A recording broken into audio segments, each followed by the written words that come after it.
Graças a Deus, né? O Santos ganhou finalmente. Finalmente. Criança ia tirar a carteira de motorista e o Santos não tinha ganhado um jogo. Tchau. Já estoura essa pipoca e já faz filme. Bela combinação de cardápio. Dia dos Namorados com miojo e pipoca. Quer conhecer o canal dela? Canal Liz TV Vlog, tá bom? Se inscreve lá, deixa na descrição, dá uma força lá pra ela também. Tem vídeo, tem mais visualização do que esse canal aqui. Mas vamos lá, hoje tudo diverte, hoje tudo deixa a gente feliz. O Santos ganhou 3-2 e eu já tava prontinho pra fazer o pós-jogo com aquela cara, né, de derrota que é tão tradicional nos últimos tempos aqui.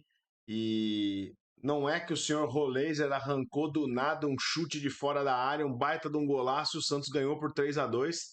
Tem muita coisa para comentar desse jogo. Tem decisões erradas do técnico, tem decisões erradas dos jogadores, tem decisões certas dos jogadores e tem algumas certezas que a gente tira para essa pausa do Mundial aí, que a gente vai pelo menos um pouco mais tranquilo. Se não vai na situação que a gente gostaria, que é estar lá em cima na tabela, pelo menos não vai para essa pausa do Mundial de Clubes com o time na zona do rebaixamento. Psicologicamente, a vitória foi tão importante na questão da pontuação, como na questão de manter esse time com alguma tranquilidade para os próximos dias. Bom, antes de começar a análise, peço aí para você se inscrever no canal, não se esquece de dar o like e também comentar o que você achou dessa vitória do Santos. Bom, vamos lá.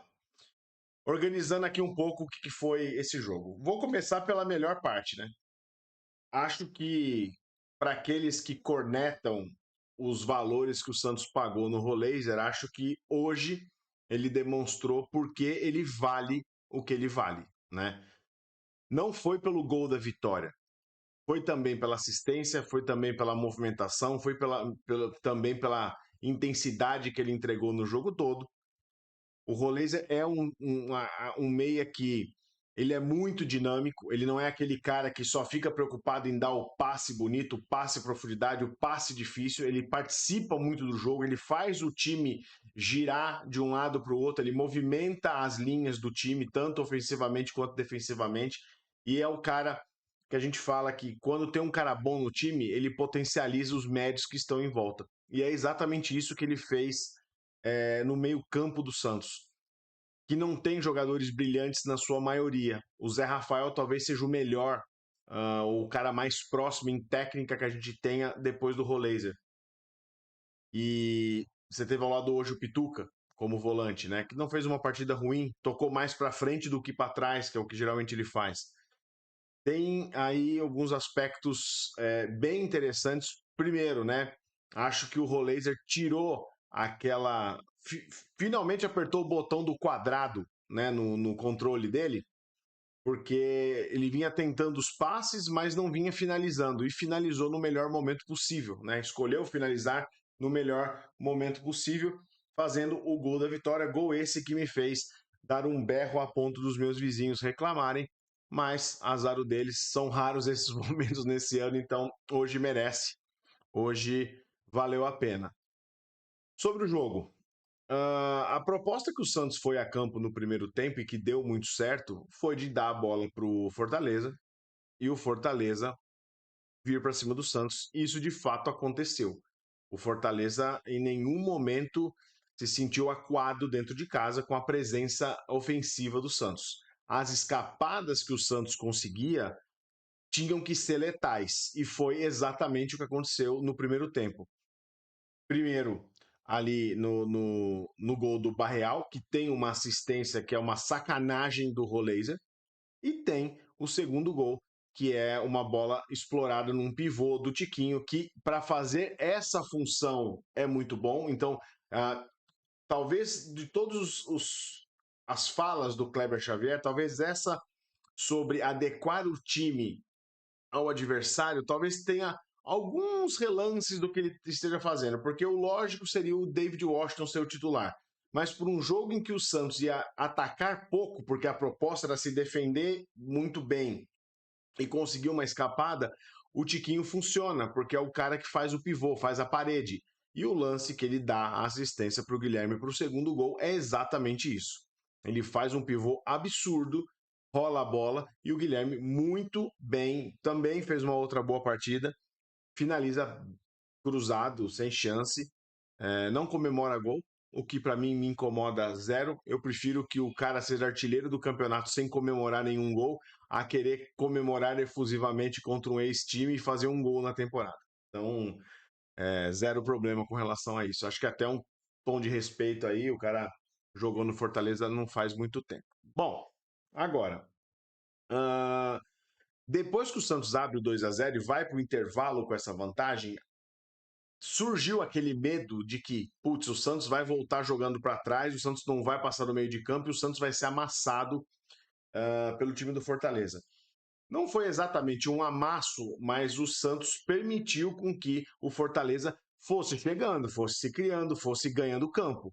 E de fato, quando isso começa a acontecer, começa a prejudicar um pouco esse esquema do Kleber, porque ele já não tinha tanta velocidade na hora da escapada, né?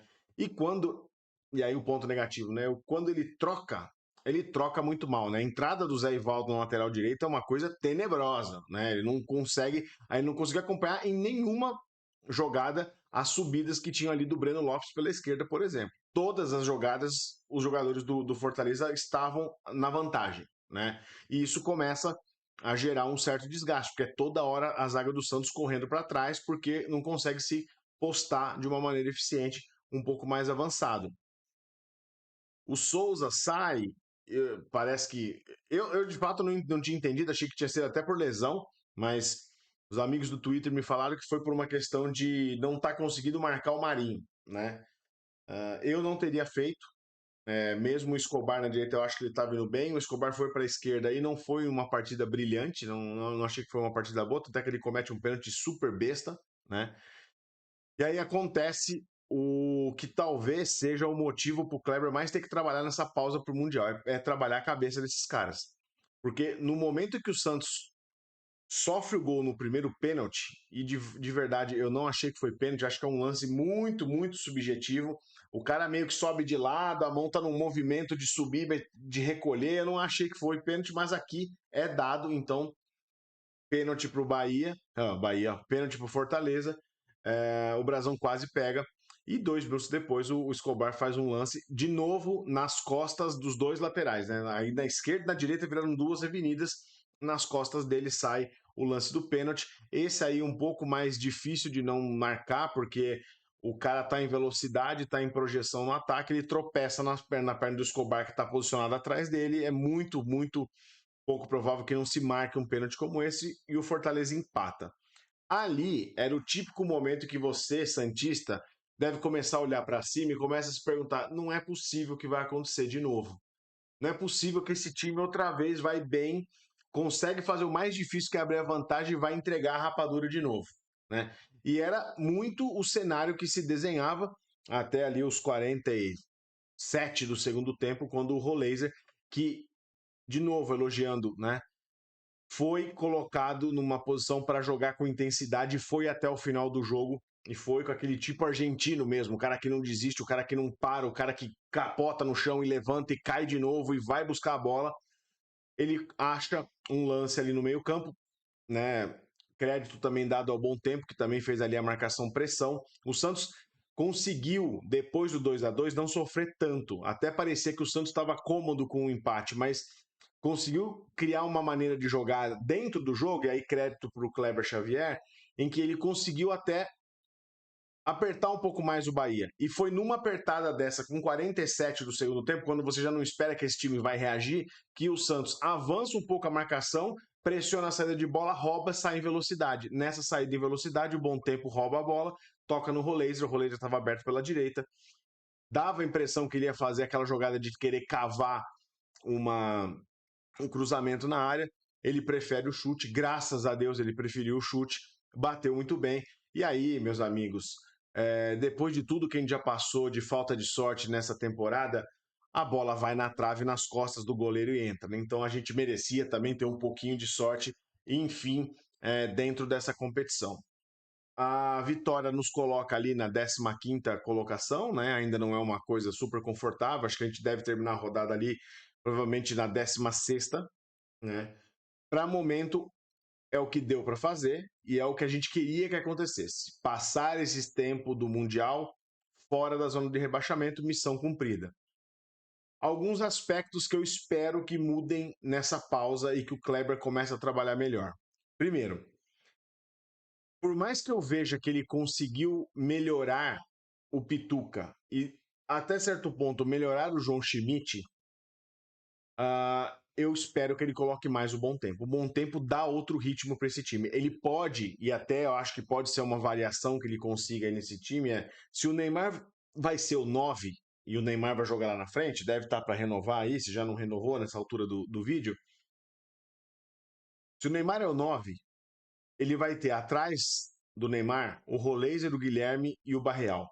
E 2 volantes. Esses 2 volantes podem ser tranquilamente o Bom Tempo e o Zé Rafael. O Zé Rafael marca muito. O Zé Rafael, você pode até entender ele como um refúgio do Palmeiras. O Palmeiras não tem tanto cara bom que não precisa do Zé Rafael. Mas é um baita de um jogador. É um baita de um jogador. E ele, ao lado do Bom Tempo, poderia fazer uma boa dupla. Abre-se a janela e vamos atrás de reforço. Aí sim, lateral, e zagueiro principalmente são as funções aí que a gente mais precisa. É um pós-jogo de alívio, é um pós-jogo muito mais de alegria no sentido de vamos por 30 dias com alguma sanidade mental sobrando. Não vai ser a maior sanidade mental do mundo, mas vamos com essa sanidade mental mantida. E eu acho que agora o Santos tem totais condições de começar a se remontar, trazer algumas peças importantes. Vamos ver o que o Alexandre Matos arruma. E eu acho que tem condição de fazer uma segunda fase aí da temporada, né? Tendo só o brasileiro para jogar, com um pouco mais de tranquilidade. E me surpreende essas vitórias fora de casa. Acho que a hora que a gente ajustar isso para o fator Vila Belmiro, e acho que aí o Neymar é uma peça fundamental, a coisa tende a engrenar um pouco mais e a gente conseguir melhores resultados e uma sorte um pouco melhor a partir de agora. 3 pontos na conta. Vamos para o Dia dos Namorados. Vamos para a pausa do Mundial. E voltamos depois das férias desses jogadores que terão férias também. Mas acho que agora a missão de momento foi cumprida. Ainda não gosto do trabalho do Kleber Xavier, mas mediante o que aconteceu hoje, muito pouco provável que ele não continue. Então, vamos com ele, vamos ver o que aparece. Tem 2 jogos na volta do Mundial, Palmeiras e Flamengo, os 2 na Vila. Não temos o Roleiser no jogo do Palmeiras, mas teremos o Neymar provavelmente. Quem sabe? Deixa para mim nos comentários o que você achou do jogo, quem foi o melhor jogador, se o Roleiser é tudo isso mesmo que eu falei aqui. Não se esquece de dar like nesse vídeo, que me ajuda muito. E claro, se inscreve no meu canal do Santos, que vai ter conteúdo aqui mesmo na pausa do Mundial. Beleza? Tô de volta no próximo vídeo. Um abraço. Tchau.